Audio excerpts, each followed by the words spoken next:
In this video, I'm going to show you how to work with LightBurn to design some earrings or a keychain.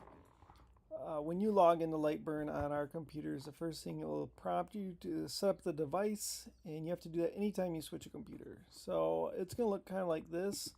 A box will pop up, and you're going to click this box that says Create Manually, and then you're going to find this icon right here, and you're going to go Next.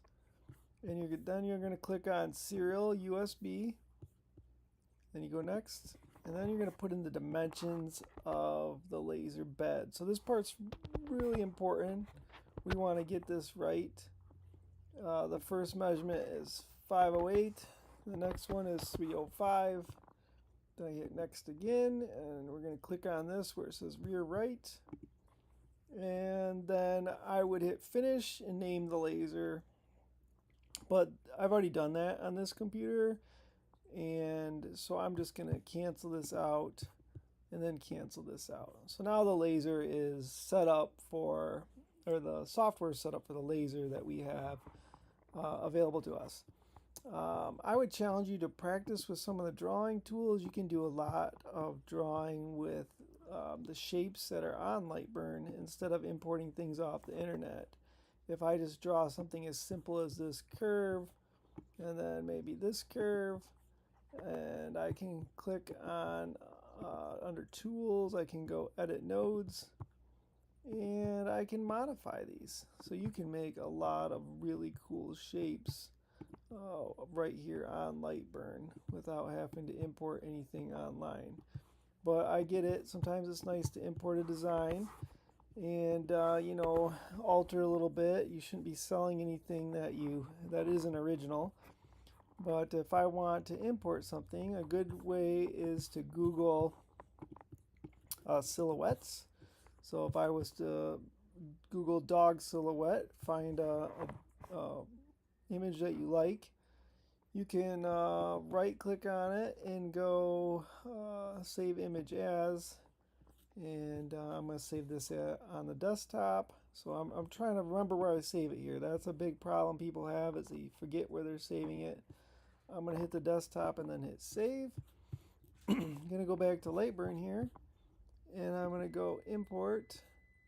And I need to make sure I check this second box down. That gives me all the supported files.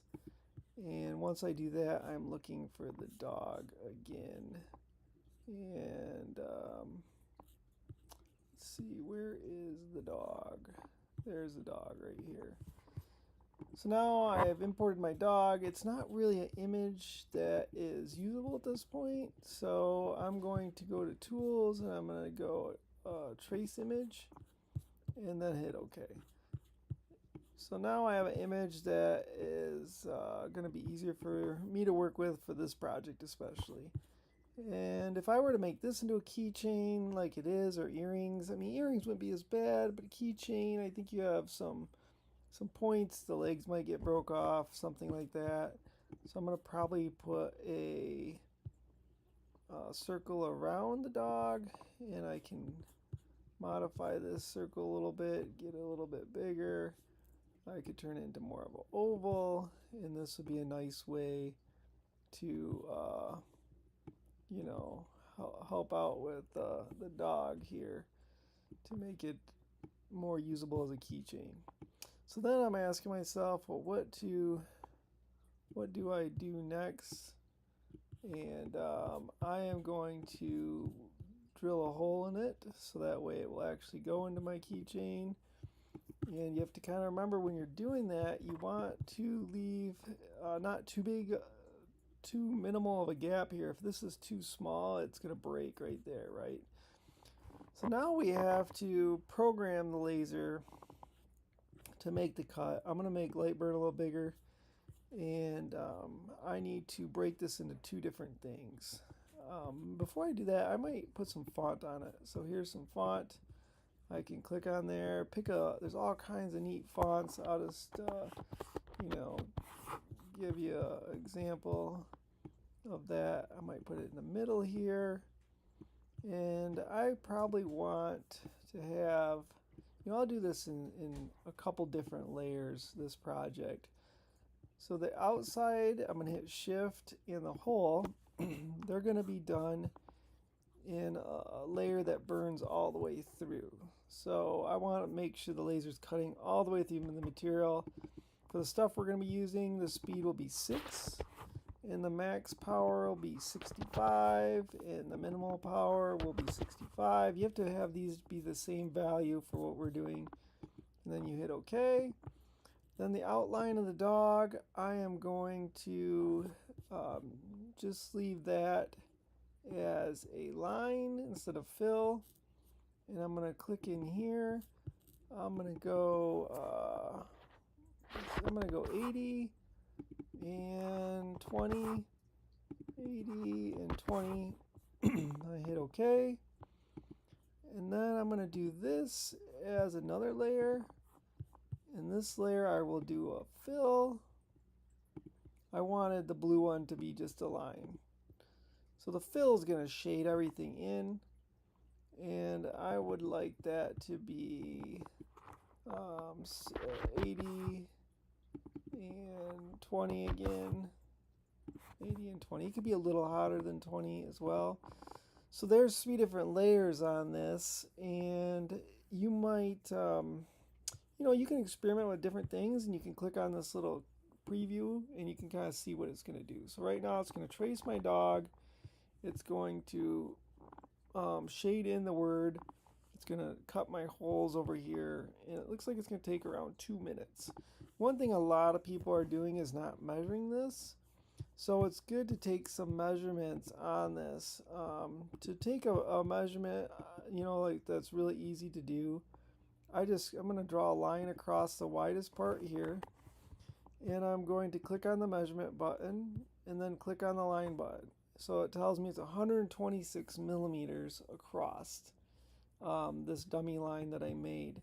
So obviously that's pretty large for a keychain. I would want to definitely make this smaller. So I want you to do that. I want you to make things that are actually ready to cut out, that we don't have to resize later. So use some measuring, experiment with some of the measuring. There's a couple different ways you can measure on LightBurn, but that is one way. That will kind of, help you out with that quite a bit. So the next thing I need to do is I want to make sure it cuts the outside out last. So this is my outside layer, and I'm going to move that up to the down to the last. So I want that to cut the outside layer last. So the first thing we'll do is a dog outline and the fill, and then last it will go around and the part will drop out. So now, I will probably move this around when we get to the laser, but you're going to go up here to File, Save As, and you're going to save it as a LightBurn project, and you could save it anywhere that you can find it later. So the desktop's a good spot to save it, or in your name folder. Just remember where you're saving it, because a lot of people have a hard time finding what they're gonna where it's at. And this would be a good one. You can upload this right onto Schoology. You could ask me if I want you to email it to me, and then I will hook my computer up to the laser and then download your project, and then we'll burn it. All right, so this video goes along with the PowerPoint that should be right next to where the link is for this. And together, those will help you be successful with the laser. All right, have a great day.